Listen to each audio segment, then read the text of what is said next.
മരംമുറി file വിവരാവകാശ നിയമപ്രകാരം നൽകിയ ഉദ്യോഗസ്ഥയ്ക്കെതിരെ വീണ്ടും നടപടി. OG ശാലിനിയെ സെക്രട്ടേറിയറ്റിൽ നിന്ന് പുറത്തേക്ക് മാറ്റി. അവധിയിലുള്ള ശാലിനിയെ ഹയർ സെക്കൻഡറി വകുപ്പിലേക്കാണ് മാറ്റിയത്. KG കമലേഷ് നൽകും വിവരങ്ങൾ. കമലേഷ്, ഇത്രയധികം വിമർശനങ്ങൾക്ക് ശേഷവും സർക്കാർ പ്രതികാര നടപടി എന്ന നിലയിൽ തന്നെ മുന്നോട്ട് പോവുകയാണോ?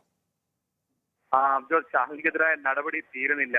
ഗുഡ് സർവീസ് സെന്റർ റദ്ദാക്കി ആ ഉത്തരവ് തന്നെ പുതുക്കിയിറക്കി. ഇപ്പോൾ നിർബന്ധിത അവധി, അതിന് പിന്നാലെ സെക്രട്ടറി തന്നെ മാറ്റിയിരിക്കുകയാണ്. ഇപ്പോൾ അവധി കഴിഞ്ഞ് ശാലിനി തിരിച്ചെത്തുമ്പോൾ അവരുടെ നിയമനം റവന്യൂ അണ്ടർ സെക്രട്ടറി എന്ന പോസ്റ്റിൽ നിന്നും മാറ്റി പൊതുഭരണ വകുപ്പിലേക്ക്, പൊതുവിദ്യാഭ്യാസ വകുപ്പിലെ ഹയർ സെക്കൻഡറി വിഭാഗത്തിലേക്ക് മാറ്റിയിരിക്കുകയാണ്. ഹൗസിംഗ് ബോർഡ് ജംഗ്ഷനിലെ ഓഫീസിലേക്ക് മാറ്റിയിരിക്കുകയാണ്.